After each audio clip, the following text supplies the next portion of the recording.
Morning. As the story continues, Wednesday, the Republican-controlled Texas House passed the new congressional map. That makes very possible the adding of as many as 5 additional Republican seats to the U.S. House of Representatives. Now, as the bill moves towards the governor's desk for signing, the battle of redistricting spreads. California Democrats are moving quickly to implement a plan to carve up their state's maps in retaliation.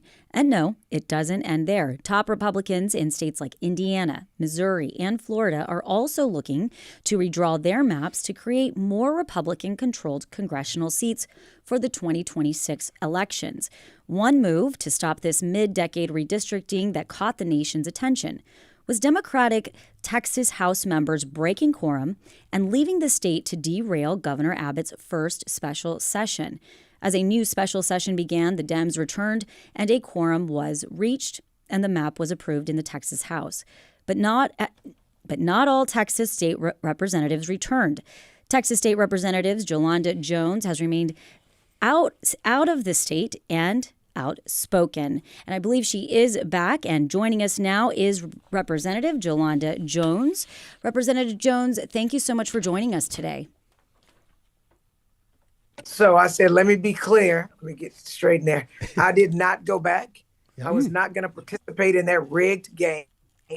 And I don't think we won, because the truth is, if California wipes out all the Republicans and New York wipes out all the Republicans, and I don't know if that's possible, that still doesn't fix what's going on here. Briscoe Cain, who is a MAGA Republican, literally filed to run in Congressional District 9, which is currently represented by Congressman Al Green. So I didn't go. I did not submit myself to that. I was not going to sign a permission slip. I was not going to come back to the plantation, because for all intents and purposes, they're trying to take us back to Jim Crow. They're trying to take us back to pre-Voting Rights Act of 65. They're trying to take us back to pre-Civil Rights Act of 1964. So I did not go back. I was not a part of that. And the second we gave them a quorum, they were able to pass those racist maps. Mm-hmm. You are back now, though, and you are doing the work of the people, correct? Right. I'm doing the work. Let me be clear. Yes, I'm back in Texas. I got back yesterday. I'm in the Public Health Committee meeting where we're dealing with that and talking about the floods and regulating camps, because all those babies died in Kerrville because the camps weren't regulated. So, yes, I'm doing the business of Texas. But even when I was not in Texas, my district office was open, taking care of the concerns that my constituents had about what's going on in this state. So I did not abandon my office. We did not abandon our offices. My district office is running strong, and it is continued to run strong. I just left this state because I was not going to subject myself, or I wasn't going to give them a quorum to pass the racist maps that passed the second they got a quorum. So, Ms. Jones, I have a quick question. I made this remark last week that it's feasible that if you did the right kind of or the wrong kind of gerrymandering, you could pretty much turn every district in Texas red. Is that far-fetched? For sure. Oh, so I'm not crazy to think that. It's absolutely true. Let me tell you why. Okay. And I'll just use Houston as an example. In Houston, or actually in Texas, Black people are concentrated for the most part in 2 places where there's a critical enough mass of us to be able to elect the representative of our choice. And that is in the Houston area, and that is in the Dallas area, which is why it's not a coincidence that the 4 Black Texas congresspeople, 2 come from Dallas or Dallas area, 2 come from Houston. In Dallas is Jasmine Crockett and Mark Vesey. That's Dallas and Fort Worth. In Houston, it was Congressman Turner and Congressman Green, Harris County and Fort Bend. So since they're concentrated, and what they've actually done is they've gone to those concentrated areas and just split it up, right? Right. And they just split it up, and then they stretch the district out into the rural area where there's nothing but white people. Black people are only 12.33% of Texas's population. And Hispanic people are over the majority, but Hispanic people have a lot of people who are here. Like, let's say I live in a house, let's say there's 10 of us. Let's say there's a mom and a dad, and maybe they have 8 kids, right? Well, there's only 2 voting age people there, right? And we're assuming they vote. So what they've done with the Hispanic population is they've put, they made it seem like it's a Hispanic seat and that a Hispanic person can be elected because it's the Hispanics have, like, they're the population growth. That's why Texas is growing. Black people and white people, our populations are not growing. We're just not having as many kids, right? So it's misleading to think that just because there's a lot of you that all of you can vote. Yeah. So it's, and even in Congressional District 29, where Congresswoman Sylvia Garcia, what they've done to her is they literally took Lindell Park, which is a strong neighborhood for Hispanics where they vote, and it was all together because that neighborhood or that area has communities of interest. They've literally split up Lindell Park to 3 separate congressional districts. Yeah. I want to remind everyone that we are talking with Texas State Representative Jolanda Jones. If you would like to join the conversation or have a question, please give us a call. It's 713-440-8870. You can also text us. Representative, to help put this a little bit in perspective, what you're saying, and correct me if my numbers here are wrong, but when you look at the population of the state of Texas, 40% of the population, approximately, is Hispanic, 12% is Black, and 40% is white. That does not reflect our current representation. No, to take this a little further and help me along these lines, when you're a representative, you represent a community, a number of people. If you break up our representatives along racial lines, a white voter has one representative for every 445,000 people. A Latino voter has one representative representing 1.4 million people. And for every Black representative, they are having to represent 2 million people. And when they get rid of the 2 Black seats, it's going to be 4 million. Okay. So what I have trouble understanding here, and help me if you can with this, is that my understanding of how districts were drawn initially was that it's a number of people, and those people are to represent, these representatives are to represent a particular number of people, and that's all supposed to be the same, and that every district should have the same number of people in it, so one represent that.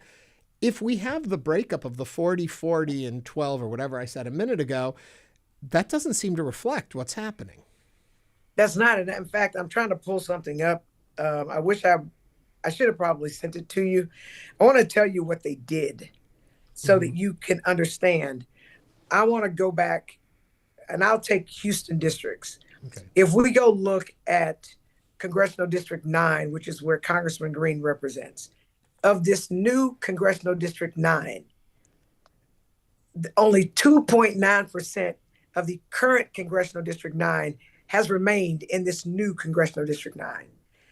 They have literally taken 43.7% of CD 29, which is Sylvia Garcia's, and they have put 43.7% of Sylvia Garcia's constituents in the new Congressional District 9. They have put 40.7% of Congressional District 36, which I believe is either Hunt or some guy named Babin. They put 40.7% in the current CD9 that just passed.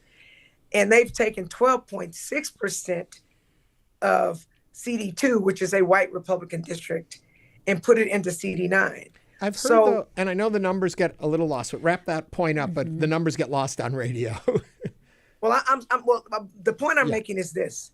They've literally kept the current CD9, the one that just passed, or I should say the new CD9, only 2.9% of its constituents are there. When you compare that with CD19, which is a white Republican seat, they've kept it 100%.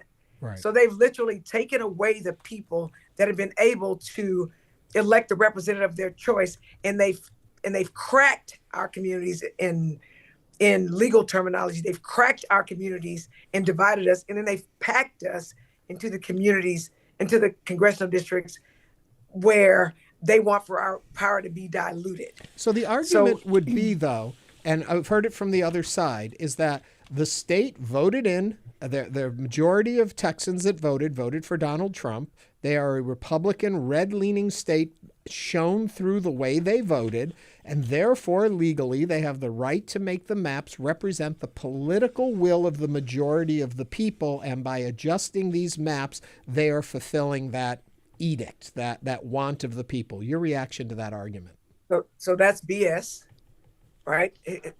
Right now, the Republicans, or the white, I should say the white Republicans, represent even less than 40% of the representation, yet they are over 60% of the congressional representation.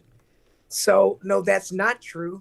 But the Supreme Court under Donald Trump, who he owns them, has said that political gerrymandering is okay. So it's interesting that, at least when we started off, because I was on the redistricting committee, they said the only reason that they were redistricting was because of the DOJ letter that for the most part said Black and brown people are concentrated, go in, divide them up, because that's unconstitutional, right? It's not fair. They have some kind of unfair advantage, which is not true. And the first two redistricting committee hearings, the first three, that was their company line. Someone, I'm certain a lawyer, said, hey, you guys, you're going to cause this to be a violation of the Voting Rights Act, Section 2, and a violation of the 14th Amendment by saying that you're targeting people based on race. Mm-hmm. So now their talking points are, it's political, because the Supreme Court says so. The point is, I think they've already hurt themselves, but no, they don't have the right to do that. And which is why I'm all for California doing whatever it is they're doing, although I would respectfully submit to you that California, if they are successful on November 4th, having their voters vote to actually redistrict, that still doesn't solve the Texas problem, right, which is that they're wiping out Black and brown representation, so that, in other words, Texans are not able to elect the representatives of their choice. Okay, saying that, why do you think more brown people surged toward the Republican Party with Trump on the ticket? Why did that happen? So I had the same question, and I came to some of my colleagues who are Democratic colleagues who are Hispanic, and I was like, why are you voting against your interests? I mean, U.S. citizens are being deported. Families are being separated. They're building a wall. They are literally creating undocumented people. When they dismiss their court cases in the immigration courts, then all of a sudden you're undocumented, and now you're a criminal in cover of darkness or mask.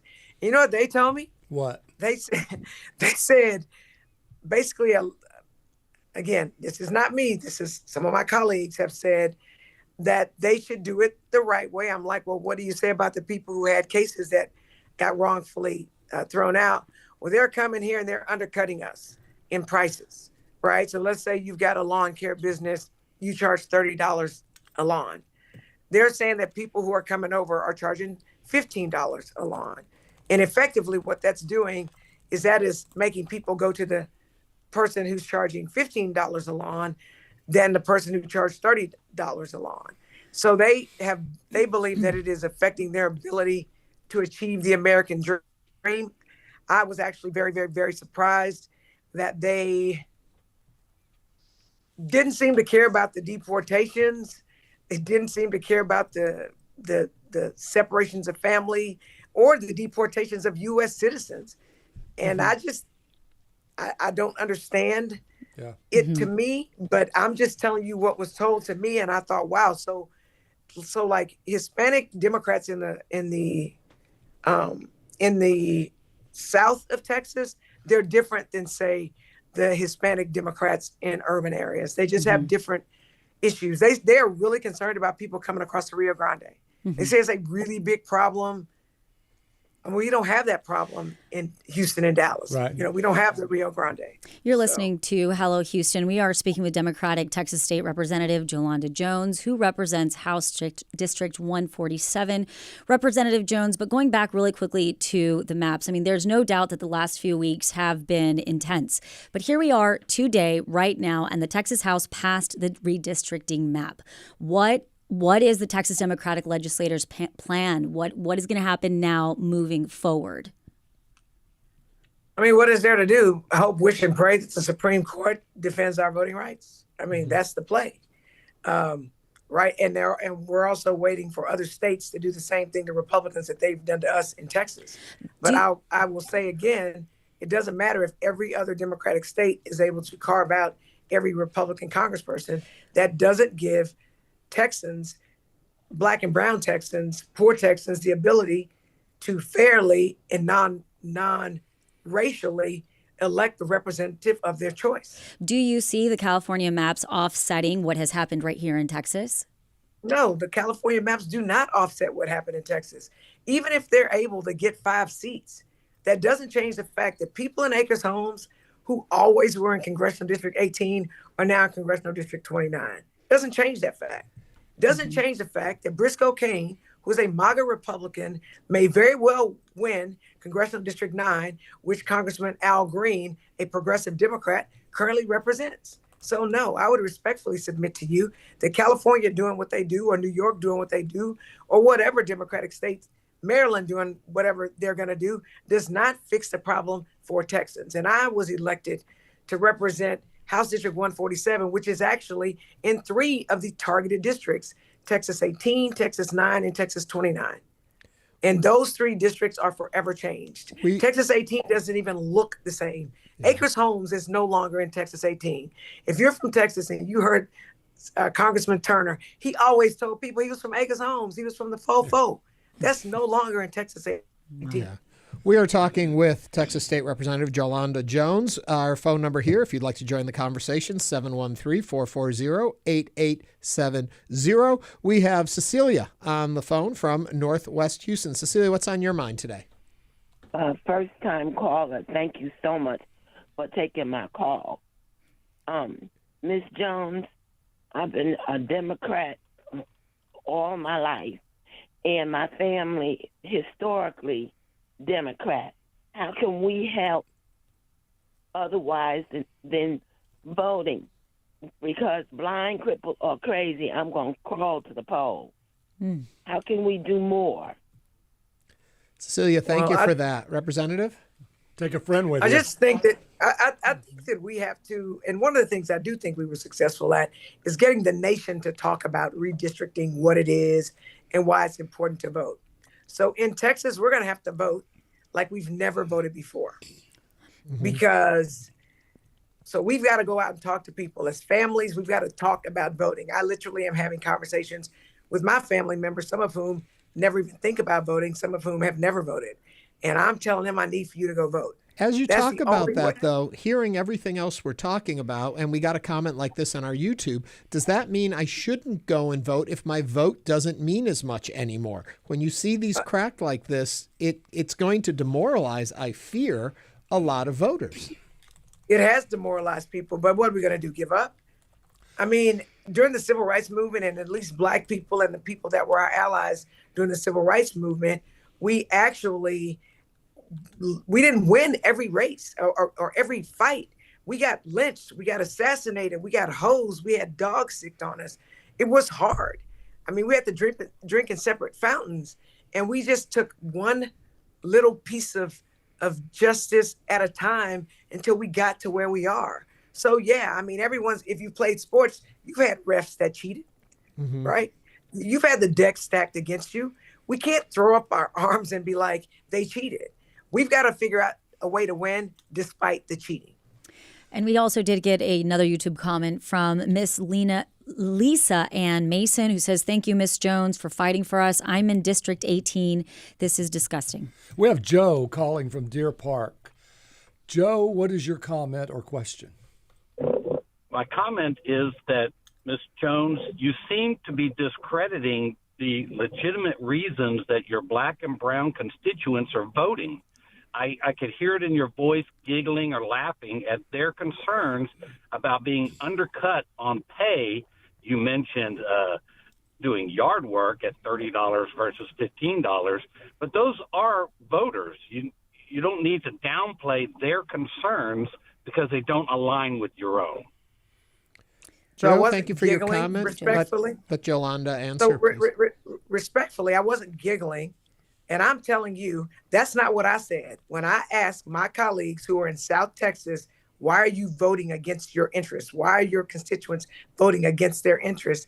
That is what they told me is going on down at the border.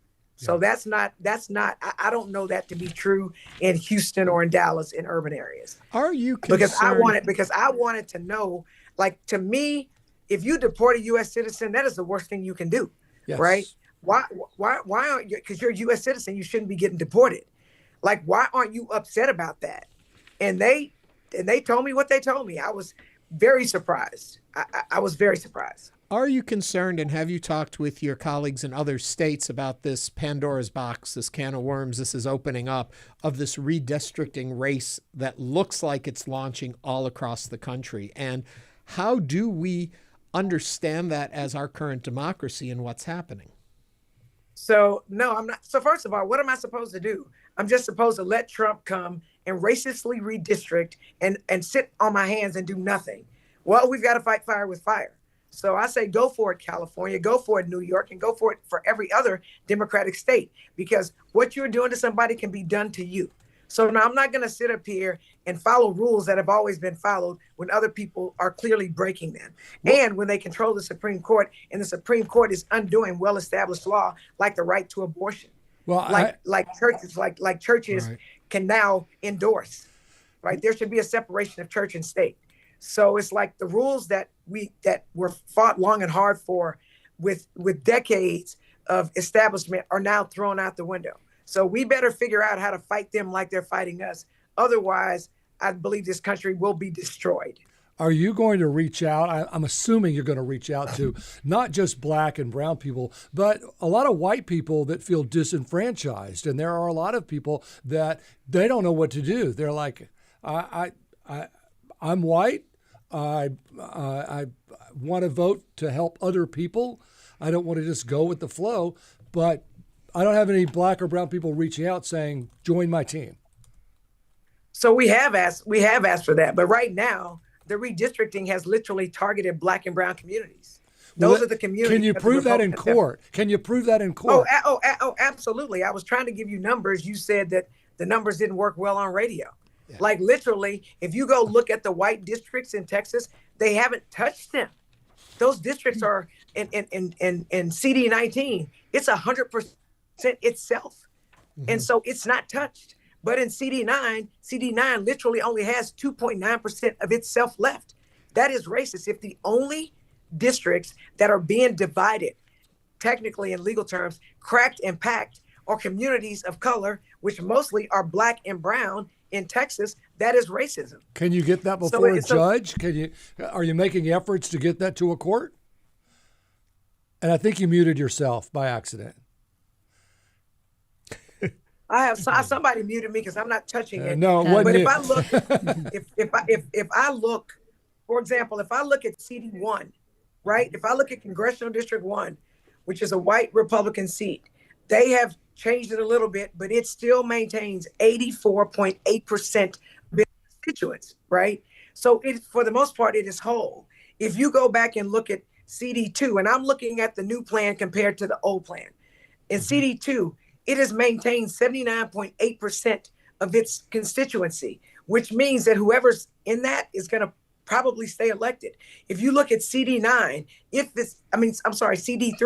it's maintained 75.9% of its constituency. It's probably going to stay the same. If you go look at districts that have black and brown representation, Congressman Green, Congressman Turner, Jasmine Crockett, and Mark Vesey, CD9 has maintained 2.9% of its constituency. If you look at CD18 has maintained only 25.8% of its constituency.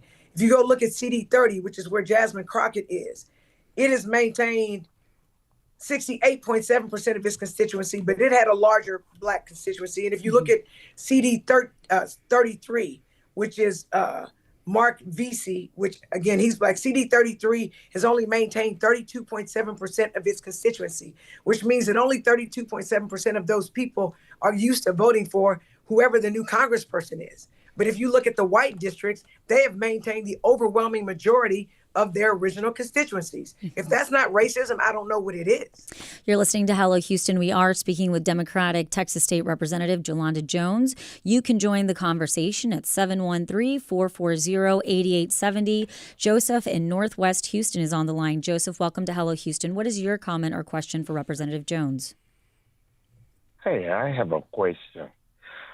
I was looking at the map and how it's being gerrymandered, but my question is, are there no benefit, no positivity whatsoever we can get from this map, either by just new blood, new set of people to represent us?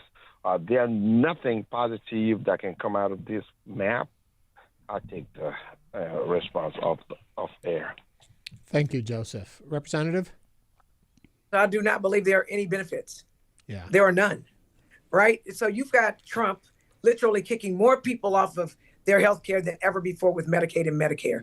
You've got Trump who doesn't believe that we're entitled to Social Security, the Social Security that we literally have paid into for our entire lives. It's not a handout. It's literally our pension that we paid into. And they're wiping it out. And I will tell you that every Republican, I know whatever Trump says, he does. He's done these tariffs. Everything is more expensive. Eggs that used to be $6 are now $13. So if you think that something is good of that, and that when Trump tells Republicans jump and they say how high, that's good for poor people, it is not. I mean, they're literally cutting Social Security to give billionaires tax breaks. Like, in what world are we living in? I'm going to jump in here, 713-440-8870. Maria is on the line from Spring. Maria, what's on your mind? Hi. With all due respect, I heard Ms. Jones speak and asking why the Brown community voted, against the constituents. I understand that, but coming from the Brown community, Hispanic, we see how others are coming on and actually not doing the way that the American way is supposed to be. We're supposed to work, we're supposed to move forward, and we're looking at them and we're saying that's not right. We're trying to be Americanized. We're not trying to stay segregated based on where we come from. I understand the representation, but the representation that we're asking for is from Americanized base district. That's what we're wanting by voting red. Thank you, Maria. Representative, your reaction? I really don't understand what she just said. So I don't understand what she's saying. Everyone here, the only people that can vote are American. You can't vote if you're not American. So the votes, whether they vote red or whether they vote blue, are American votes. What I'm saying is, let's say you have an undocumented person in your household, right? Because there are people who are going through the citizenship process and it takes time. So you want to be able to call a congressperson if you got, I don't know, maybe your mom is working on her papers. You want to be able to call a congressperson who will understand that your mom is trying to go through the proper process, not call a congressperson who thinks, oh, they don't have their papers, deport them. Mm-hmm. I mean, that's against your interest. So you want a congressperson, and the rules are, it's the same in the state house.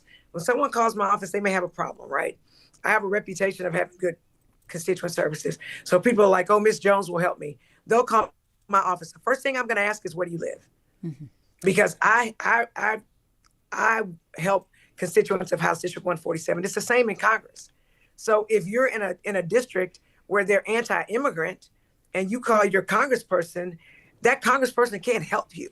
And then if you call another congressperson who is not your congressperson to help you, that congressperson can't help you because the rules are you can only expend congressional resources on your district. Mm-hmm. So you are literally being disenfranchised because you don't have a congressperson who cares about the issues that are important to you.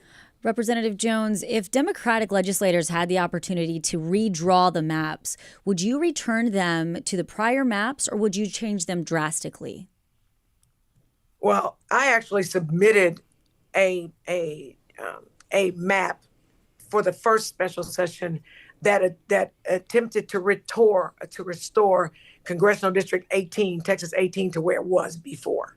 Mm-hmm. That died, right? I mean, we were able to kill that because seat, or Texas 18 was what it was for years. It came into existence in 1973, and for the most part, the core representation was there. But when they redistricted in 2021, they divided things up. They had to go up to spring. It had never gone up to spring.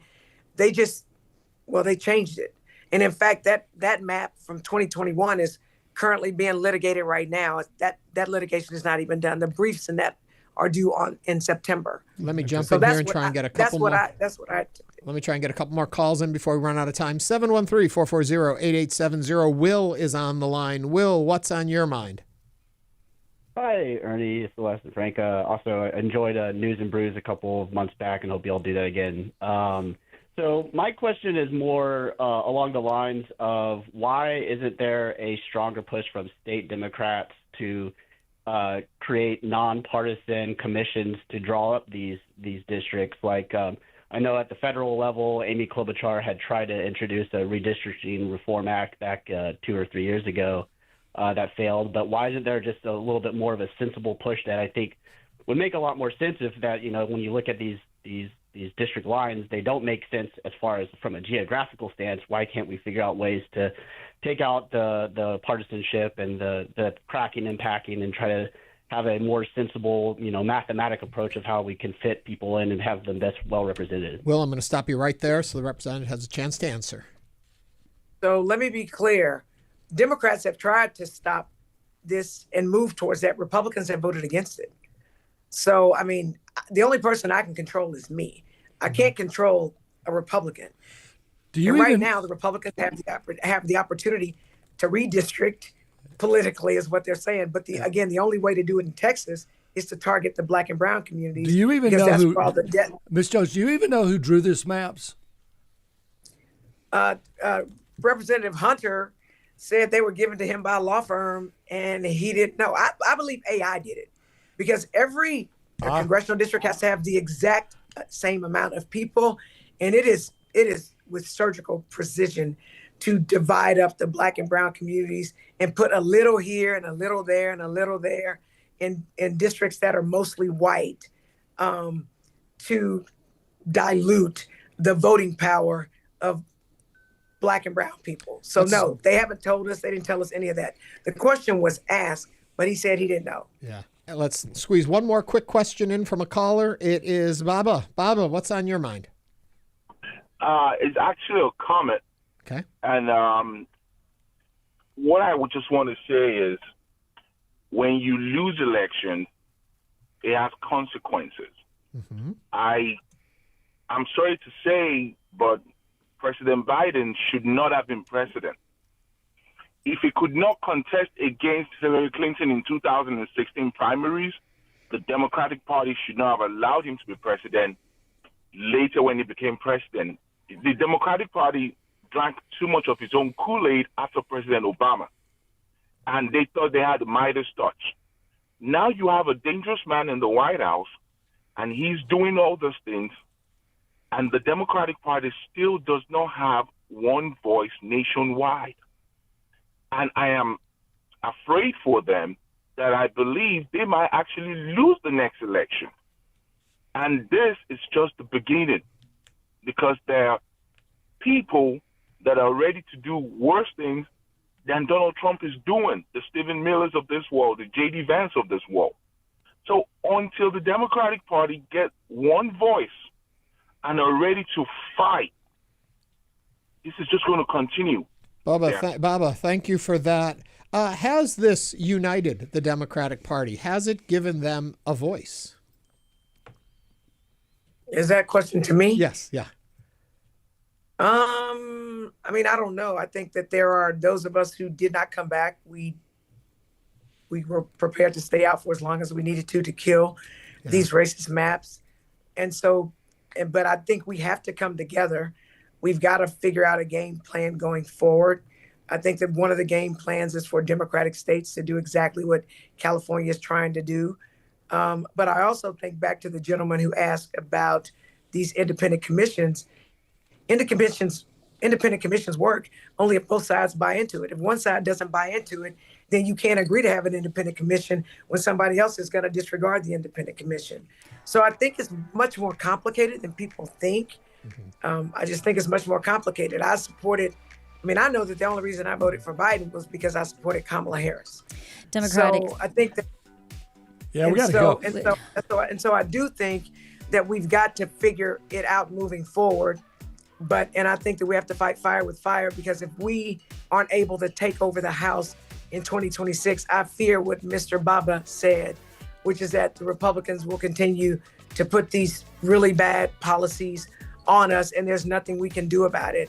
And I don't think that we're going to recognize our country. Democratic's Texas State Representative Jolanda Jones, who represents House District 147. Thank you for joining us today on Hello Houston. For having me. Thank you.